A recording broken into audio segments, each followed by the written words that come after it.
اے لوگوں جو ایمان لائے ہو، ان پاکیزہ چیزوں میں سے کھاؤ جو ہم نے تمہیں عطا کی ہے۔ پتہ ہے نبی علیہ السلام نے فرمایا ہے کہ ایک شخص ہے، وہ بہت لمبا سفر کرتا ہے، اس سفر میں اس کے بال بکھر چکے ہیں اور اس کا جسم گرد و غبار سے اٹ چکا ہے۔ وہ آسمان کی طرف ہاتھ پھیلا کر کہتا ہے، اے میرے رب، اے میرے رب۔ اور اس کی صورتحال یہ ہے کہ اس کا کھانا حرام کا ہے، اس کا پینا حرام کا ہے، اس کا لباس حرام کا ہے، اور اسے جو غذا دی گئی ہے وہ بھی حرام ہے۔ تو بھلا اس کی دعا کیسے قبول کی جائے گی؟ یعنی حرام کھانے والے اگر خانہ کعبہ کی دیواروں سے چمٹ کے بھی روئیں تو اللہ تعالیٰ ان کا رونا قبول نہیں کرتا۔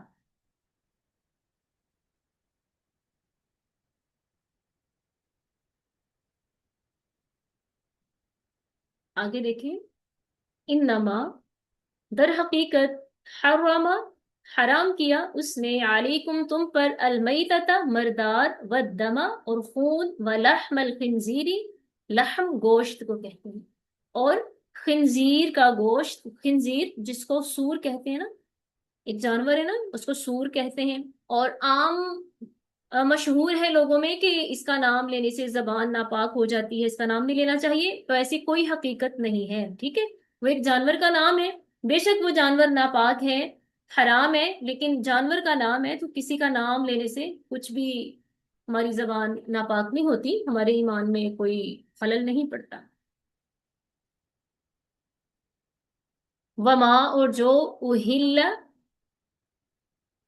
ذبح کیا جائے، بھی جس کو، لغیر اللہ، اللہ کے نام پر، فمن، پس جو کوئی، استر، مجبور ہو جائے، غیر باغن، بغاوت کرنے والا نہ ہو، ولا عادل، اور نہ ہی حد سے بڑھنے والا ہو، فلا اثم، پس نہیں کوئی گناہ، علیہ اس پر، ان اللہ، بے شک اللہ، غفور، بخشنے والا ہے، رحیم، مہربان ہے۔ اب اس آیت میں دیکھیں اللہ تعالیٰ نے چار چیزوں کو حرام قرار دیا، کیا کیا؟ میتا یعنی مرا ہوا جانور جو ذبح کیے بغیر مر جائے وہ حرام ہے، والدم، اور خون، کون سا خون؟ جب جانوروں کو ذبح کرتے ہیں نا تو ان کی شہرگ سے جو خون نکلتا ہے وہ بہہ جاتا ہے، تو جو بہہ جانے والا خون ہے وہ حرام ہے، ورنہ تو جو جانوروں کی کلیجی اور تیلی ہوتی ہے نا اس کو بھی خون ہی کہا جاتا ہے، وہ حلال ہے۔ جو بہہ جائے ذبح کرتے وقت وہ خون حرام ہے۔ ولحم الخنزیری، اور خنزیر کا گوشت بھی حرام ہے۔ وما اہل، اور جو پکارا گیا ہو، بغیر اللہ، غیر اللہ کے نام پر، یعنی جو غیر اللہ کے نام پر ذبح کیا گیا ہو وہ جانور بھی حرام ہی ہے، چاہے اسے صحیح طریقے سے، حلال طریقے سے ہی کیوں نہ ذبح کیا گیا ہو۔ لیکن فرمایا فمن استر، ایسا شخص جو مجبور ہو جائے لیکن وہ بغاوت نہ کرنے والا ہو، حد سے نہ بڑھنے والا ہو، اگر وہ ان چیزوں کا استعمال کر بھی لے تو اس پر گناہ نہیں ہے، کیونکہ اللہ تعالیٰ بڑا بخشنے والا، مہربان ہے۔ اب اس کا کیا مطلب ہے؟ باغین ولا عادن، ایسا ہوتا ہے نا کبھی کبھی کوئی انسان، جیسے کہ غربت بہت ہے ہمارے معاشرے میں، تو کسی کے پاس حلال رزق بالکل ہی نہ ہو، اتنا سا بھی نہ ہو کہ جس کے ساتھ اس کے جسم میں جان باقی رہے، زندگی کی رمق اس میں باقی رہے، اس کے پاس ایسا کوئی حلال کھانا نہیں ہے، اس کے لیے اللہ نے تھوڑی سی اجازت دی ہے کہ وہ حرام کردہ میں سے صرف اتنا سا لے سکے کہ زندگی کی رمق اس میں باقی رہے، وہ چلنے پھرنے کے قابل رہے۔ ایسا نہ ہو کہ وہ اس موقع سے فائدہ اٹھائے اور اپنا پیٹ بھر کے کھانا شروع کر دیں، پیٹ بھر کے کھانا یہ جائز نہیں ہے، یہی کہا گیا ہے کہ غیر باغ ولا عاد، حد سے نہ بڑھے، بغاوت نہ کرے۔ اب ایسا نہ ہو کہ کچھ لوگ ایسے ہوتے ہیں نا کہ ان کا کام سیزن کے مطابق ہوتا ہے، ایک سیزن میں بہت چلتا ہے، ایک سیزن میں بالکل نہیں چلتا، تو اب وہ جس سیزن میں کام چلا تھا اس نے وہ سارا مال اسی سیزن میں ختم کر لیا، اب اگلے سیزن میں وہ کیا کرے؟ چلو جی وہ حرام ذرائع سے کمائے، اس کو تو اجازت ہے، غلط، اس کو تو پتا ہے کہ میرا ایک سیزن چلتا ہے، ایک نہیں چلتا، تو چلتے سیزن میں وہ اپنے نہ چلنے والے سیزن کے لیے ذخیرہ اندوزی کرے گا، یہ ان کے لیے نہیں ہے، یہ تو وہ ہے سال میں جس بندے کو کبھی بھی کچھ، کبھی موقع ایسا آ جاتا ہے کہ ان کے پاس واقعی ہی کچھ بھی نہیں ہے تو ان کے لیے ہے۔ میں نے کچھ لوگوں کو دیکھا ہے، جاب کر رہے ہوتے ہیں، اپنی جاب میں پیسہ آنے والا اڑائی جاتے ہیں اڑائی جاتے ہیں، جب خالی ہو جاتے ہیں چلو جی یہ گیمیں کھیل لی، ان سے پیسہ آ گیا تھوڑا، اپنے اپنی طرف سے جی اب اس وقت ہمارے لیے جائز ہے۔ اللہ تعالیٰ کی حدوں کو نہیں کراس کرنا چاہیے۔ اگر اللہ تعالیٰ نے کسی مجبور کو اجازت دی ہے تو بے جا فائدہ نہیں اٹھانا چاہیے، اسی لیے تو پھر اللہ تعالیٰ کے عذاب آتے ہیں وقتاً فوقتاً۔ یہ تو اللہ تعالیٰ نے بہت ہی کسی بےکس مجبور کو یہ جائز کیا، ساتھ یہ بھی کہہ دیا کہ وہ حد سے نہ بڑھے، شوخہ ہی نہ ہو جائے، اپنے آپ کو مظلوم ہی نہ سمجھنے لگ جائے کہ میرے لیے تو جائز ہے میں جتنا مرضی کروں، ایسا نہیں ہے۔